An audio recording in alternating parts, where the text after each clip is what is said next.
Ito ay rated SPG. Striktong patnubay at gabay ng magulang ang kailangan. Maaaring may masiselang tema, lengguwahe, karahasan, sexual, horror o droga na hindi angkop sa mga bata.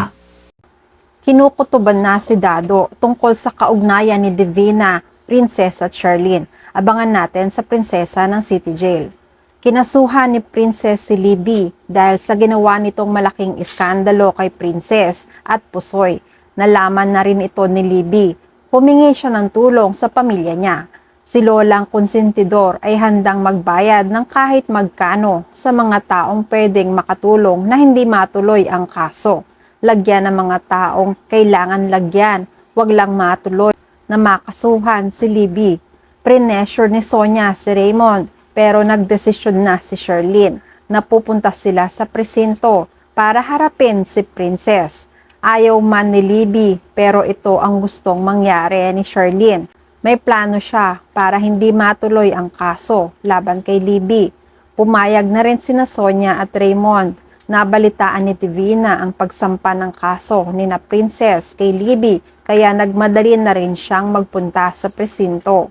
Pagdating sa presinto, inabutan ni Charlene ang partido ni Princess. Wala pa dito ang tatay ni Princess. Nagmamakaawa si Charlene kay Princess na iatras na ang kaso laban kay Libby. Alam ni Charlene na napakalaki ng kasalanan ni Libby na imposibleng mapatawad. Pero naaawa rin siya kay Libby dahil alam ni Charlene na hindi kakayanin ni Libby ang buhay sa loob ng kulungan.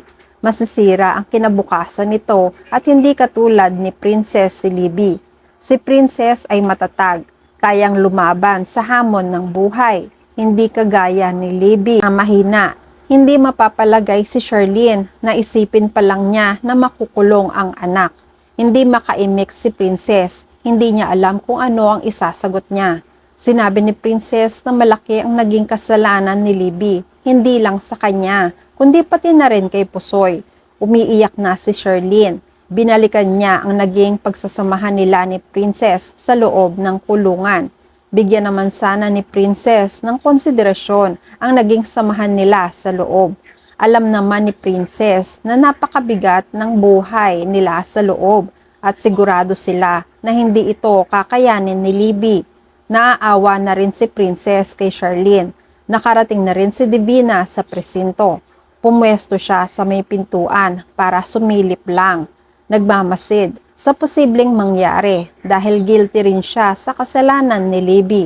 Baka madamay siya at mabisto ni Libby na magkakuntsaba sila. Habang hawak ni Charlene si Princess sa kamay at nakikiusap, dumating na rin si Dado. Napansin ni Dado na parang naaawa na si Princess sa pakiusap ni Charlene. Kaya sumigaw na siya para mapigilan at maputol ang usapan ng dalawa. Sinabi ni Dado na siya ang magdedesisyon bilang ama ni Princess. Nagulat si Divina sa natuklasan. Kilala rin ni Divina si Dado dahil nakita niya ito na isang opisyal si Dado sa loob ng kulungan. Nagkaroon ng pagdududa si Divina tungkol sa pagkatao ni Princess. Nakiusap naman si Princess sa tatay niya. Paggaanin na lang nila ang kaparusahan ni Libby alang-alang kay Charlene. Papatawarin ni Princess si Libby alang-alang kay Charlene. Ayaw pumayag ni Dado nung una. Pero base sa naging pakiusap ni Princess sa kanya, papayag lang si Dado na iurong ang kaso kung hihingi ng tawad si Libby kay Princess. Gumaan naman ang pakiramdam ni Charlene. Pinilit ni Charlene si Libby na gawin ang paghingi ng tawad kay Princess. Napansin niyang umiiling si Libby na tanda ng pagtanggi sa kahilingan ng partido ni na Princess. Ang kondisyon ay kapag hindi humingi ng tawad si Libby kay Princess ay itutuloy nila ang kaso. Hinila ni Charlene si Libby. Pinipilit niya na gawin ang paghingi ng tawad pero ayaw talagang gawin ni Libby. Sa pamumuwersa ni Charlene ay nasasaktan na si Libby. Hanggang sa hindi na nga nakatiis si Divina ay sumulpot siya para pigilan si Charlene. Inawat ni Divina si Charlene.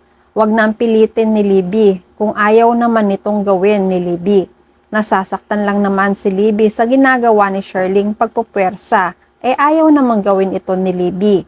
Nagulat si Dado sa pagsulpot ni Divina. Alam ni Dado ang kwento ni Divina at tungkol sa batang iniwan ni Divina sa kulungan. Nanlaki ang mga mata ni Dado. Tulad ni Divina, nagduda na rin siya tungkol sa tunay na pagkatao ni Princess dahil sa nasabi noon ni Lani. Baka si Charlene ang tinutukoy ni Lani na family friend ni Divina. Sa isip ni Dado, hindi kailangan malaman ni Divina na si Princess ang iniwang sanggol noon sa kulungan. Nagalit naman si Charlene kay Divina sa pangingialam nito sa desisyon niya at sa pamilya niya. Walang karapatan si Divina na magsabi kung ano ang dapat gawin ni Libby dahil hindi siya parte ng pamilya.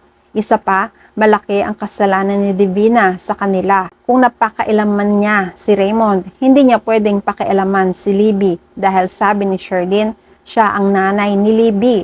Habang nangyayari ang argumento ng dalawa, nakaramdam ng takot si Dado na malantad o makahalata si Divina na si Princess ang sanggol na iniwan sa kulungan. Kinabahan siya. Gusto na niyang umiwas. Umalis na lang sila kaysa makipagpalitan pa ng salita kina Charlene at Divina. Nagmadali na silang lumabas ng presinto. Nagulat naman si Charlene at gusto niyang tawagin si Dado para makausap pa. Pero hindi na sila pinansin pa ni Dado. Parang wala nang narinig si Dado dahil sa matinding pag-iwas niya kay Divina. Pag-uwi nila ng bahay, hindi maitago ni Dado ang pag-aalala para kay Princess na baka mabunyag ang katauhan ni Princess.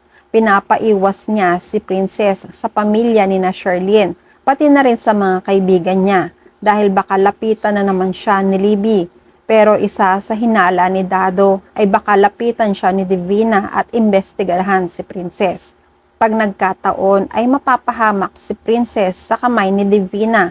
Ayaw sanang pumayag ni Princess pero sinigawan na siya ni Dado para sumunod.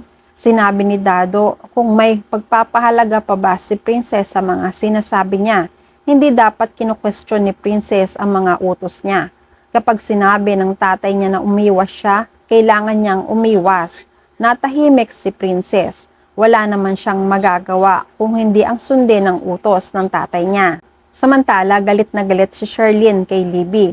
Nanlilisik ang mga mata ni Charlene sa galit kay Libby. Paano naatim ni Libby na gawin ang ganong klase ng kasalanan? Pinapaamin ni Charlene si Libby kung sino ang kasabwat niya sa pekeng kidnapping.